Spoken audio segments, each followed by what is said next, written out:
Anybody who's ever watched, the David Attenborough series over the years, you'll have been astounded by the enormous variety of life on Earth that we're still discovering, really, from a scientific point of view. And so biodiversity simply encapsulates that. And why does biodiversity matter? Well, humans are a part of biodiversity. We have evolved over hundreds of thousands of years alongside all the other plants and animals in the atmosphere and with the water that exists on Earth. So the human story is very much part of the story of biodiversity. And everything that we really depend upon comes from nature: our food, our clean water, our air, and even the materials that we take for granted that you're surrounded with ultimately have come from nature in some form or another. Now, nature is in enormous trouble, and I'll talk a little bit more about that in this talk. But I think it's important to try to understand why this matters to the extent that it does. And sometimes I find ecologists like myself can be saying things like biodiversity is absolutely essential and we depend on it, and people nod in agreement. I've never heard anybody contradict me on that. And you'll also hear people like me saying that nature in Ireland is in a catastrophic state. And yet at the same time, for most of us, our lives are pretty good. We go to the supermarket, the shelves are stuffed. We have an enormous selection of consumer items. And certainly from a material point of view, the lives of the average Irish person has never been better. So certainly there seems to be a contradiction there. And the reason there is this contradiction goes back to our ancestry. And if you could imagine the first people who came to Ireland back perhaps 8,000 or 9,000 years ago, everything they needed in their lives was taken from nature, from quite a small radius around them. Their food, their building materials, their clothing, everything they needed to survive came from a relatively small radius. But what has happened in recent millennia and centuries is that radius has got wider and wider. And so even though today, I'll tell you shortly how nature has been completely destroyed almost in Ireland, the reason we don't feel that is because the radius through which we withdraw resources basically encompasses the entire world. The food we eat, the materials we use come from, sometimes it's very hard even to know where it has come from. But we know, for instance, that our dog food contains possibly seafood from somewhere in the ocean, that the materials in your iPhone or your mobile phone come from mines in countries, perhaps the Congo, who knows. And so this extraction of resources is central to our biodiversity problem. And where we're at today, the reason why we talk about a biodiversity crisis is that global ecosystems are now at risk of collapse. We've gone beyond collapsing our own ecosystems, and we're looking at the collapse of coral reefs, Amazon rainforests, the polar ice caps, these vitally important global ecosystems which are reaching a tipping point. And if that tipping point is reached and we pass a point of no return, human civilization simply can't continue in the way it has. So that's why biodiversity loss is important. Now I'm going to talk about Ireland for 1 or 2 minutes. And now this is really, I'm just skimming over here. I really don't have an enormous amount of time, but so I'm really just going to give you the bare bones of the facts that we have available. And I apologize that this map doesn't show the entire island of Ireland, but I think we're fair to assume that that what this map is trying to predict is similar in Northern Ireland as it is in the Republic. Now, this map comes from the National Parks and Wildlife Service, and it is showing us the extent of ancient and long established woodland. Now, a pollen analysis from Ireland and ecologists who have studied this have been able to demonstrate that Ireland, in its natural vegetation cover, is about 80% native forest. But where is that forest? Well, it's not really there anymore. And this map is showing you where the remnants of that forest lie. And it is saying at the end of the caption there, the areas are slightly exaggerated for visual purposes. In other words, they've made these dots bigger so we can actually see them on the map. And that is the extent to which we have removed the natural vegetation cover from Ireland. And that loss of our forest is vitally important.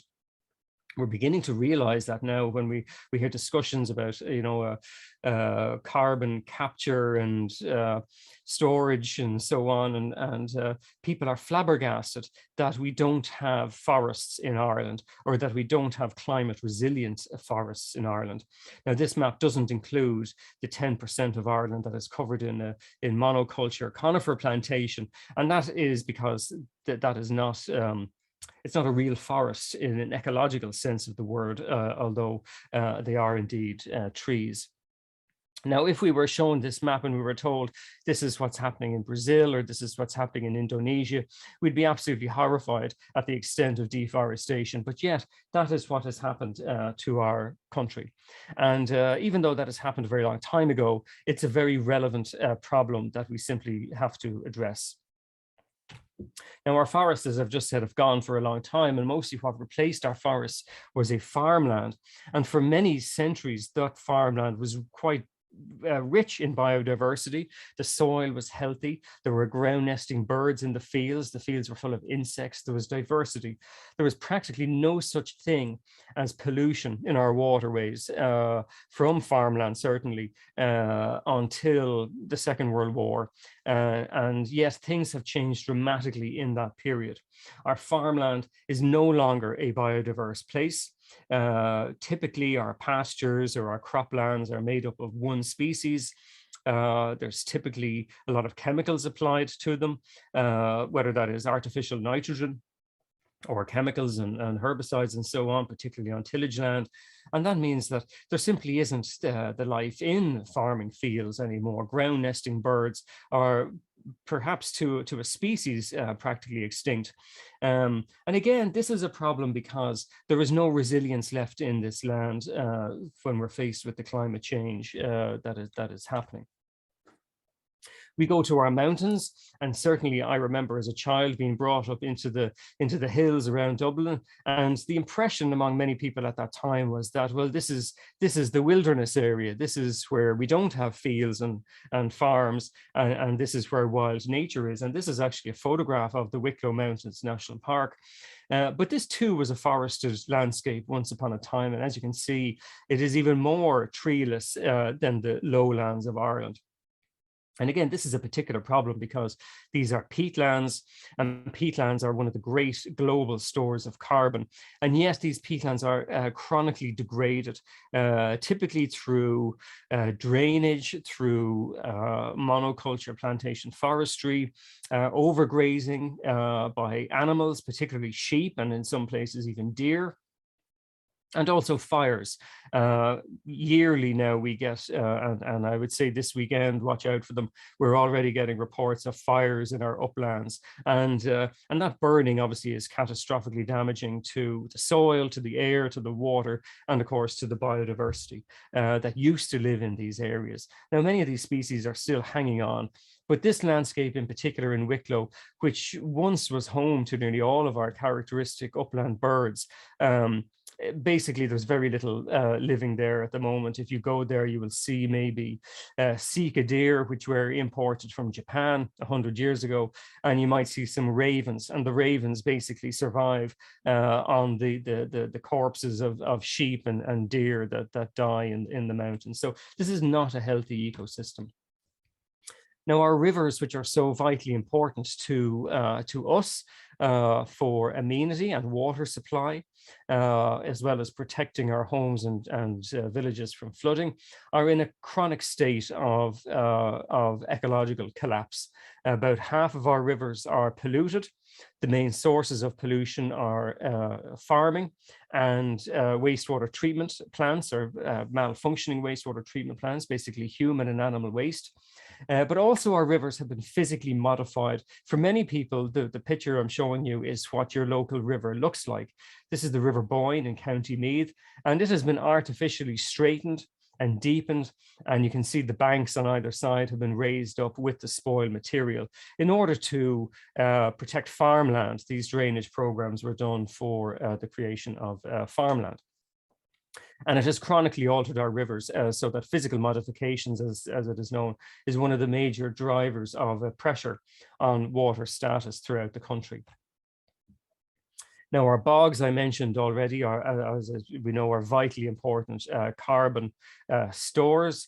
Bogs are particularly interesting because a healthy bog can continue to take carbon out of the air and store it away indefinitely, basically forever.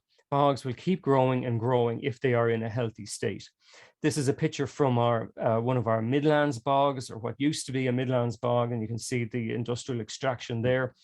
The pie chart on the screen is showing you the full extent of raised bogs when it was first calculated back in the 1970s.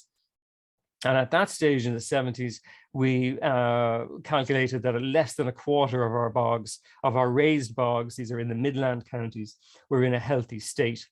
And as of the last assessment, which is already out of date, it must be nearly a decade old, the little red sliver there at the top, which is less than 1%, is considered to be in a healthy state, what is referred to as active raised bogs. So our raised bogs have been effectively all but destroyed. Now, we are an island nation. We sometimes forget. We look out at sea. We think, well, at least maybe we have one unspoiled wilderness.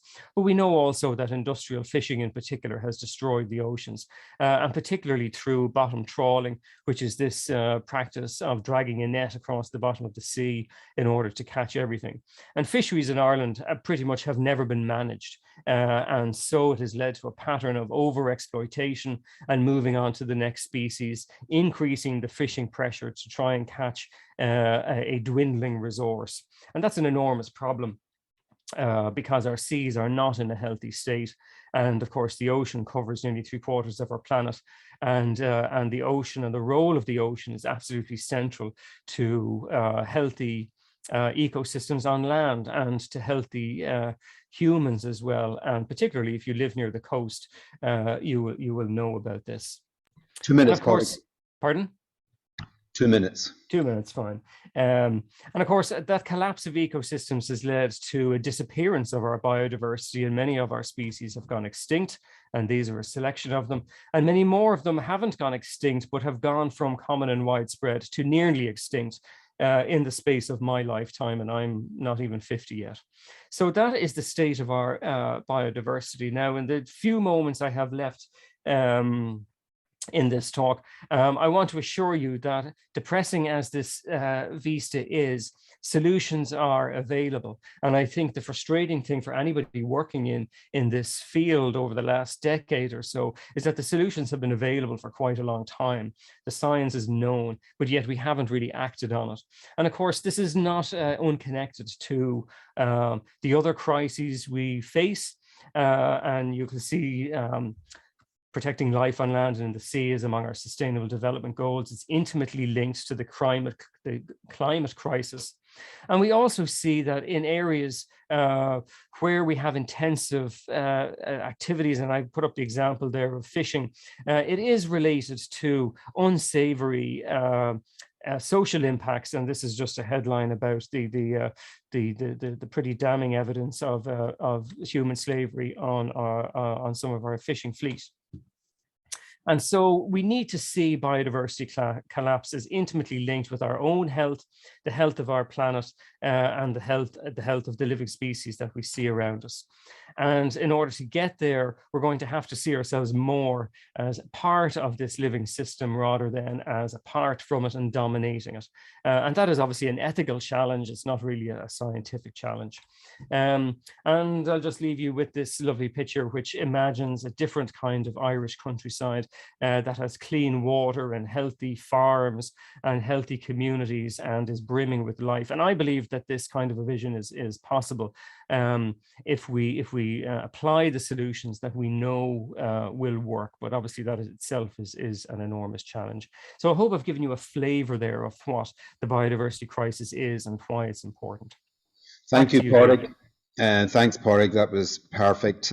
Just so everyone knows, we are collecting questions on the Slido for Pádraic. And today is the start of a process. So we're probably going to hear more from experts like Pádraic to shape our thinking and build our capacity to engage with the Citizens Assembly. So just to know that the questions that are being asked for Pádraic will be answered by the IN through the IN's process and to engage the environmental sector. Thanks, Pádraic.